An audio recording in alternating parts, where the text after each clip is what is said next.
Grabe. Sakit ng katawan ko. Tingwap challenge na yun, oh. Intro, pasok!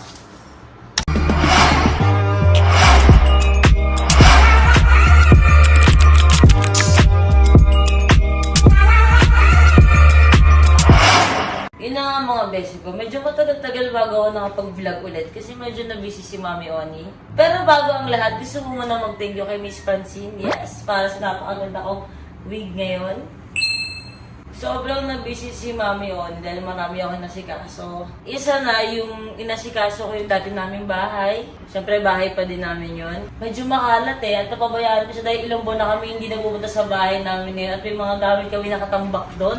Sobrang kalat talaga. Eto siya.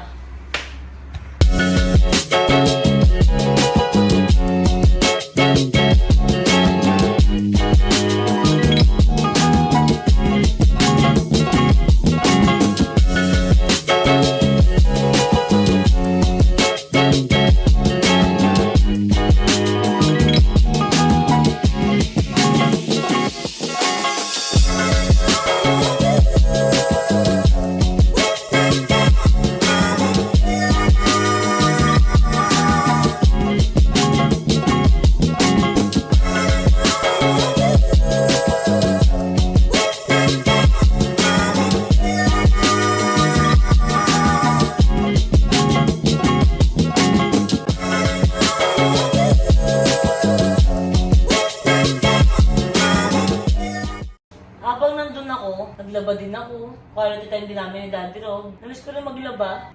Dami kong labada dun Kaya naglaba ako at naka-epal pa si Unicorn. Nakasama ko dun sa dati naming bahay. Eto siya. Sawa. Okay ka lang? Ha? Okay ka lang? Ano lang? Ang dami mong nilaban Grabe oh. What the hell? Lakas. Yan po. Oh. Okay ka lang? Opo. I love you. Love you. Sipag mo naman. Kaya kita mahal Love you. Kung nagpunta siya dito para makilaba. Bi, ang dami ko nang labado. Sumasabay ka pa, Bi. Kami dito sa bahay, syempre, importante sa atin, lalo na ngayon, sakto na pandemic, na lagi po kaming malinis at maayos sa bahay. Kaya maraming salamat po sa Bacteria One. Yan, dyan po ako umorder ng pang-sanitize sa bahay. Lagi po ako nagsasanitize talaga ng kwarto, ng buong bahay. So, maraming salamat, Bacteria One. Bacteria Gun. Bacteria One po siya. Kaya feeling ko talaga safe yung bahay namin mula sa mga virus. So much again, Bacteria Gun. So ano po ba yung mga ginagawa ko? Wala. Madalas lang naman na ginagawa ko ngayon dahil malapit ng mga anak si Papi. Tinatakot ko lang siyang tinatakot kung gaano kasakit mag-anak para madala siya. Sa pagbuntis, gano'n. Siyempre ako pa lang naman yung may anak dito. At sa akin lang siya makaka-relate. Ito, Papi, namumula na to. Ayun, no? Ano? Active na ano? Pero dati may balat kasi ako ng kulay-kulay. Pero ito to active na ano to magiging tawag dito stretch marks. Ito pa. Ito, pinakahalata. Ito rin. Sa kabila. Wala kang kamay pa dito sa kabila. Pares tayo kanan lang. Hindi ko kasi alam kung ugat ko ba yun o ano. Baka pangit ng tiyan mo, Papi. Di ba, Balbon? Sobra. Bigla na yung Ganyan ako dati. Diyos ko po, ito kakita ko. Alam mo, na-stress ako na sinabi sa akin ni Ate Marie. Sa akin dati. Ito, hindi, wala yan. Hindi, gano'n, walang ano eh. Wala nga ako. Tigilan niyo ako, di ba? Sabi ko. Pero, Sabi mo, Papi, nagisimula. Ang mali, sabi ko. yan, gamot. Yan, sige, magbuntis ka pa. Isa pa, sabi ko agad. Gawin mo kambal. Gawin mo kambal. Ihabol mo na ngayon. Sige na. Arbe! O baka kaya pa. Baka kaya ba? Habol mo na.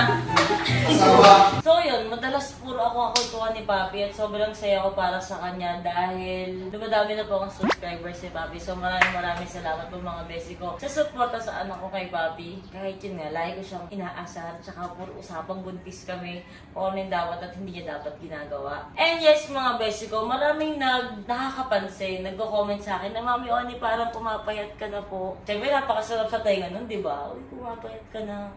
Diba? Alam niyo naman na sobrang natawada si Mami Oni. Wala naman akong ganitong katawan kung walang Doc Yapi at walang Daikon Clinic. Pero inaamin ko po na napabayaan ko po yung katawan ko, lalo ng quarantine. Dahil sa quarantine, parang nagkaroon ako ng pagkakataon na lumamon ng lumamon dahil nasa bahay lang ako, araw-araw. Pero dahil sa quarantine, meron po akong tinry na product. Nung una parang hindi ako naniwala sa mga nakikita ko sa Facebook na mga review. Tungkol ito sa Glutalipo kasi parang keme lang yan, endorse lang yan, baka hindi naman totoo. Then after, nung tinry ko siya, dami nagsasabi, kahit dito sa bahay, na pumapayat ako. Pero itong Glutalipo, nagsimula ako nito, mga 1 month na po.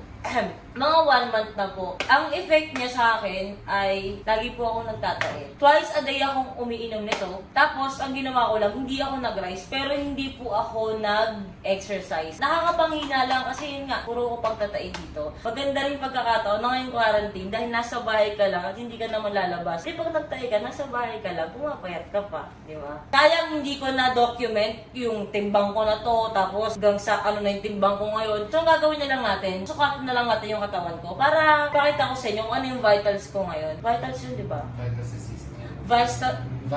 assist. Yes. Okay na yung B. O tara, unicorn, dali. So, ito na lang tayo masukat. Pag gagawa ng bahay. Pero bago ko ipakita sa inyo kung ano yung sukat ni Mami Oni, kung anong bahay sa statistics ko. Yes! Meron akong mga vlog dati na talagang hindi ko na na-upload kasi ramdam na ramdam ko na talagang matawa ako. Parang ito.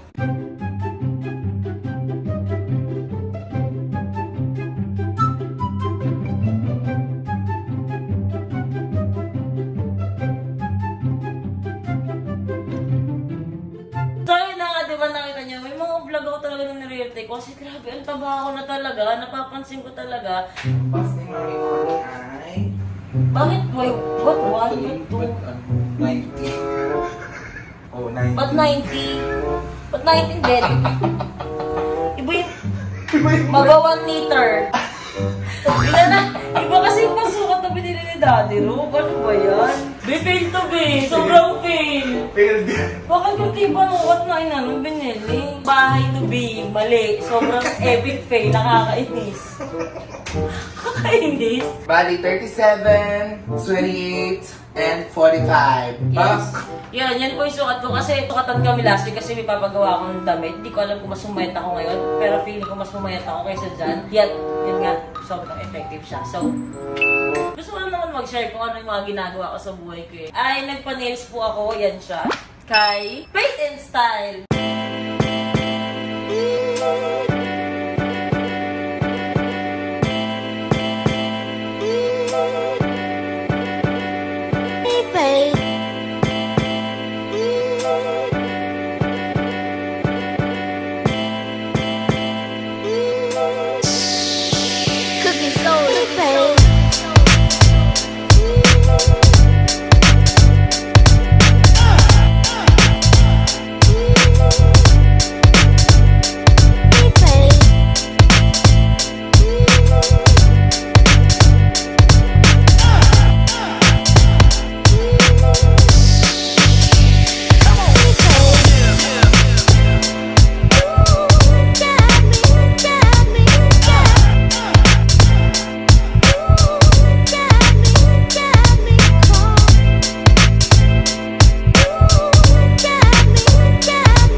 Kaligayahan ni Mami Oni, ang nails ko na, ayan, ganyan lang siya, makyot, ganyan. Grabe, talagang din nag-vlog, no? Kasi ang dami kong ginawa eh. Na-vlog ko na yung office area namin. Pero nagpalit-palit kami ng tsura. So, eto siya ngayon. At maraming salamat kay Abubots ni Pringle. Ang lakas makaganda talaga ng office area kapag maganda yung mga LED lights mo sa paligid. Thank you so much again, Abubots ni Pringle. Eto na yung office area namin ngayon.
totoo dyan mga best ko, kaya talaga din ako nag-vlog ngayon. Isa sa pinakamalaking dahilan. Siyempre una, para nga i-share sa inyo yung mga ginawa ni Mami Oni kung bakit ako na-busy. Pangalawa, ay ito yung caption ko. Hindi naman po talagang totoo na magkukwita po ako sa pag-YouTube o sa pag-vlog ko. Hindi rin po ako tinatamad na mag-vlog. Gusto ko lang pong sabihin sa inyo na nahihirapan po ako sa mga bagay-bagay na nangyayari sa social media. Oo. Kasi ganito yan, maraming pages ang naglalabasan kung ano-ano pa yung title. Yan sila. Na ninanakaw po yung videos ko dito sa YouTube. Marami akong videos sa YouTube na, sige, 1 million po siya at marami silang suporta. Pero pag in-upload nitong mga fake pages na to, pag in-upload ng mga magnanakaw na to, doble.